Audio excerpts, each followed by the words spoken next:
desde el domingo a la noche, yo te diría, desde el domingo a las 7 de la tarde, hay un monotema en la Argentina. Tal cual, bueno, y la idea es charlarlo con los periodistas, pero pensábamos y hablábamos de alimentación saludable, porque estábamos, mientras mirábamos la nota, comentando con Gustavo y con Ileana. Las dos cosas podemos charlarlo. O de lo que viene pasando después de las elecciones. ¿Cómo les va? Gustavo Castro, Ileana Hollshewer, ¿cómo andan? Hola, Coqui, hola, María, hola, Gustavo. Bueno, tienen un poco esa sensación que decíamos nosotros, desde el domingo, 7 de la tarde, 8 más o menos, por no decir antes.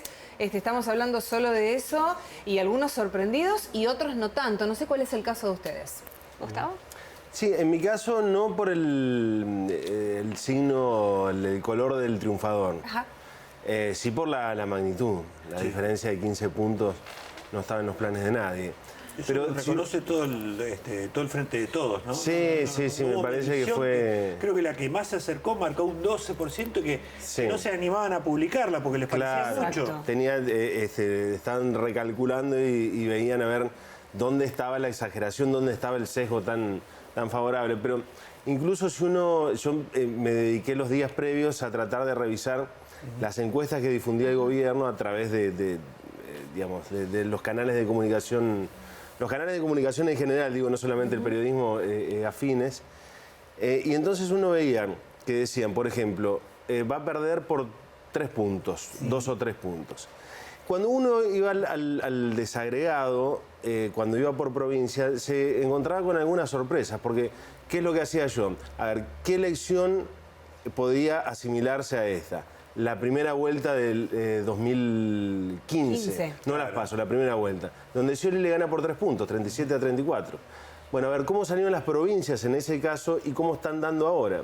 Y entonces planteaban que, por ejemplo, como finalmente terminó ocurriendo, más o menos, que Córdoba iba a ganar Macri por alrededor de 20 puntos. Pero eso a mí ya me daba, comparando los resultados con el 2015, que el peronismo recortaba 14 puntos. En 2015 70 cambiemos. En el balotaje, pero en esa primera vuelta había ganado 53-19. Con lo cual ya ahí tenías un montón de votos menos, una diferencia mucho menor. Ibas a la provincia de Buenos Aires, que había ganado Scioli por 5 o 6 puntos, acá estaban dando una diferencia de 10 puntos. Ibas a la provincia de Santa Fe y contra todo lo que más o menos sabíamos, quienes estábamos en el mundillo político y periodístico acá, sabíamos que la provincia iba a ser favorable, por mucho, por poco, pero al frente de todos. Sí. Y daban ganador a Mauricio Macri por 10 puntos, una distancia que no había obtenido ni siquiera en el balotaje. Con lo cual allí había una serie de inconsistencias que a mí me permitían pensar que en realidad la diferencia iba a ser de 6, 7 puntos, un cálculo conservador que era el que tenía yo. No, ahora, los 15 puntos jamás. Ileana. Claro, y más allá de estas diferencias, ¿no?, que podemos ver ahora ya con los resultados sobre la mesa, se minimizó un poco la situación del país porque podría haberse dimensionado y tomado algunas medidas quizás antes de las elecciones. Las que se van a anunciar hoy y que uno dice, ¿llegan tarde? Sí, llegan tarde. Ganancias, ¿cuánto tiempo le pidieron a ganancias al presidente? Fue una promesa de campaña fue esa. Parte de la campaña, final 2014, principio 2015. Hubo 3 promesas fuertes. ¿Cuántas personas pusieron el voto justamente por lo que está diciendo Ileana? Por la cuestión de ganancias que afecta, no sé, pero mira, para tratar de bajarlo a la realidad, vendría a ser algo así como que vos estás en pareja y la cosa no viene bien, ¿no? Y entonces vos estás confiado que no va a pasar nada, es decir, yo lo voy a solucionar, vas a una instancia definitiva y se produce la crisis. Y después para remontarla, la verdad que tenés que hacer demasiado. A veces funciona, yo te diría que en muy pocas ocasiones, y otras veces no.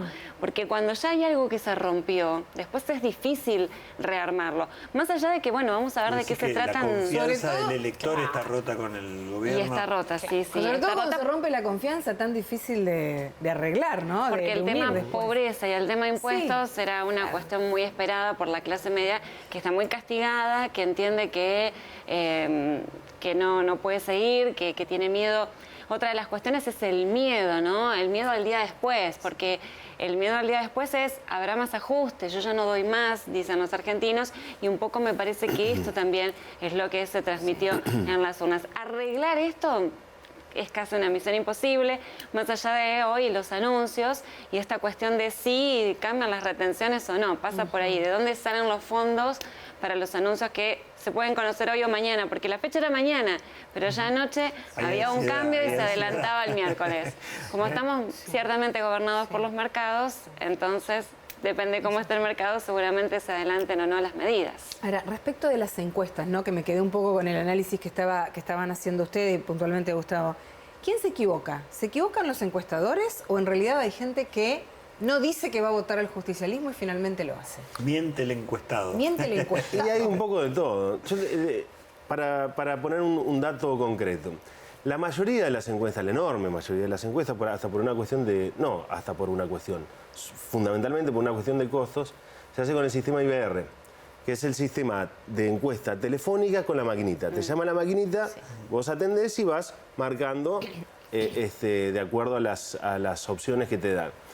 Ese sistema está diseñado para llamar a teléfono fijo, con lo cual vos allí ya tenés dos sesgos, favorables en ambos casos a Mauricio Macri. Sesgo socioeconómico, las casas que tienen teléfono fijo generalmente son de mitad de tabla para arriba, para usar términos futboleros, y desde el punto de vista de la edad también, porque aún siendo de una familia más o menos con las cuestiones económicas resueltas, los chicos jóvenes en sus casas, si viven solos, no tienen teléfono fijo, usan teléfono celular. Y si lo tienen, no lo atienden. No, tampoco. No lo atienden. Que suena Y menos para... ¿Sabe qué? No. Atendemos, ¿Cómo lo y no va a levantan? ser, Y menos para una encuesta telefónica referida a las elecciones. O cortan directamente. Claro, exactamente. Sí. Hay un consultor que se llama Federico González que hizo una experiencia muy interesante para entender esto. En Santa Fe, en la provincia de Santa Fe, hizo una encuesta de estas características el día después de la elección provincial, la que le dio la gobernación a Perotti. Y entonces preguntó, ¿ustedes por quién votaron el día anterior? Y la cantidad de votos que surgió de esa encuesta era mucho más favorable a Cambiemos de lo que había sido efectivamente la elección del domingo. Corral en esa encuesta sacó mucho más votos de lo que había sacado efectivamente. Con lo cual, allí ya tenés un sesgo en dirección favorable a Cambiemos que te permite utilizar la encuesta en tanto y en cuanto entiendas que es un insumo para el análisis político, ahora, no como un pronóstico meteorológico. La vienen errando, no solo en Argentina, en distintos países han tenido pronósticos que después no se han cumplido o no se han podido leer escenarios. Digo, es más complejo de leer el escenario actual, la sociedad actual, con la segmentación, con las redes sociales, con esto que decíamos y que marcabas vos, ¿no? De la encuesta telefónica, con todo lo que implica llamar un teléfono fijo hoy o hacer una encuesta con un teléfono fijo o una encuesta en redes sociales, ¿no? Digo, la pregunta es si se pueden medir o no los escenarios en este contexto, ¿no?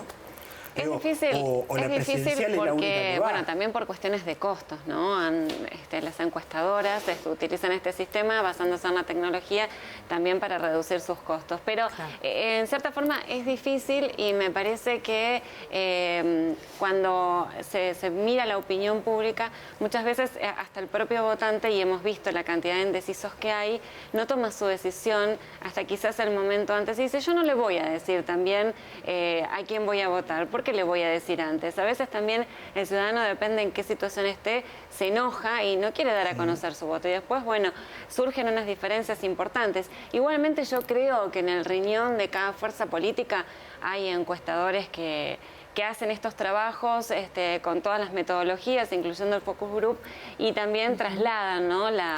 los resultados para decirle, bueno, mira, estamos así, y algunos que obviamente cuando no conviene no se difunden. Siempre el que la paga, ¿no? Claro. ¿No se abusa a veces un poco del focus group? Sobre todo en algunas fuerzas, lo digo. Y un poco, ¿no? Son diferentes metodologías, Sí. depende lo que estés buscando y depende también los recursos, ¿no? A mí me parece que había que, más que mirar los resultados o los números de las encuestas, había que mirar los números de la economía. Sí. Mira, tiene muy mala prensa Maquiavelo, Nicolás Maquiavelo, pero hace 25 millones de años atrás decía, es más fácil que una persona olvide la muerte de su padre que el despojo de su patrimonio. Esto dicho un poco brutalmente, lo que quería explicar era que la cuestión económica desde siempre es decisiva. Y en nuestro país indefectiblemente termina pesando. Si vos tenés un nivel de deterioro que ha tenido buena parte de la población, sobre todo en el último año, año y medio, y enfrente además tenés una construcción política lo suficientemente amplia, sólida, con una oferta electoral atractiva, esto necesariamente, casi de manera indefectible, se termina encontrando su cauce más allá del Big Data, la microsegmentación, el mapa de calor, el gobierno de los Estados Unidos, Comodoro Pi, el Fondo Monetario Internacional.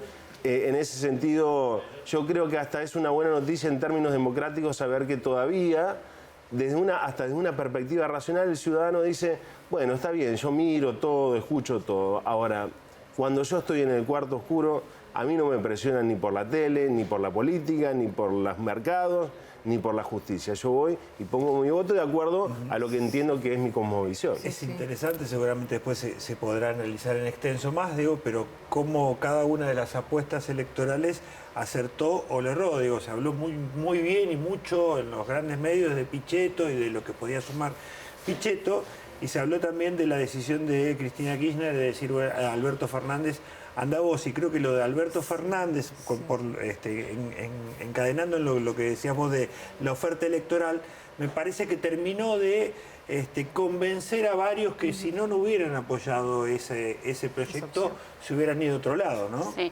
Yo pensaba también en este discurso tan confrontativo que dio Macri el día después de las elecciones y que muchos lo criticaron, inclusive hasta miembros de su gabinete. Se dice que hoy o mañana... Bueno, renuncias hubo un montón, pero no fueron aceptadas. Bueno, en este sentido, muchos criticaron este discurso y hoy se habla, o mañana, cuando se den a conocer las medidas, de una forma de decirla más coachada, ¿no? Más tranquila. Pero bueno, en esta cuestión, uno lo que podía observar era que cuando él estaba explicando lo que había pasado y cuestionaba a los argentinos por su voto, en realidad lo que él estaba diciendo, yo tengo acá mi manual, y mi manual, si nosotros hacemos esto y esto, nos va a dar este resultado. Vamos a tener este resultado, pero eso es en los papeles. Y cuando lo trasladas a la vida cotidiana, al ciudadano, cuando ya no puede más, no puede acompañar este proyecto. Y ahí está el no, ahí está el no en el voto. Bueno, yo no tenemos nada de tiempo ya. Quería preguntarles por cuál... para seguir charlando. Sí, muchísimo, ¿no? Quería preguntarles en realidad cuál creen que iba a ser el rol de los sindicatos a partir de ahora, no por el próximo gobierno, sino en lo que nos está quedando, ¿no? Hasta diciembre, bueno, una de las medidas, hasta octubre. Una de las medidas es convocar al Consejo de Salario para un aumento del 30%, porque ayer sí, los sindicatos se reunieron, la CGT se reunió y dice, bueno, acá necesitamos una ayuda urgente para los empleados, así que bueno, una de las tantas medidas que hoy seguramente con más detalle o mañana las vamos a conocer. Ya están pidiendo apertura de paritarias, claro, otra vez. Bueno, chicos, siempre un gusto charlar con ustedes. Faltan 2 meses eternos, ¿no? Así que nos vamos a seguir viendo, seguramente. Va a ser difícil. Ojalá que sea lo más prudente posible, que me parece que esta es la cuestión, ¿no? Llegar a cumplir el mandato y que la gente decida en las urnas, pero no con estas preguntas anticipadas de se va a ir antes, va a haber cambio de gabinete, que genera temor y que aún produce más caos. Bueno, claro, le vamos a decir a Bertona que nos repita más seguido la mesa de periodistas. Dale. Gustavo Castro, muchas gracias. Liliana Hotschewer, no sé si está bien dicho el apellido. Sí. Castro me la hace más fácil. Hotschewer, bueno. Impecable. Te toca a vos. Yo lo presento a Gustavo, entonces, con el apellido más fácil. Y yo trabajé con ella algunos años. Te acostumbraste. Gracias, chicos. Muchas gracias por venir.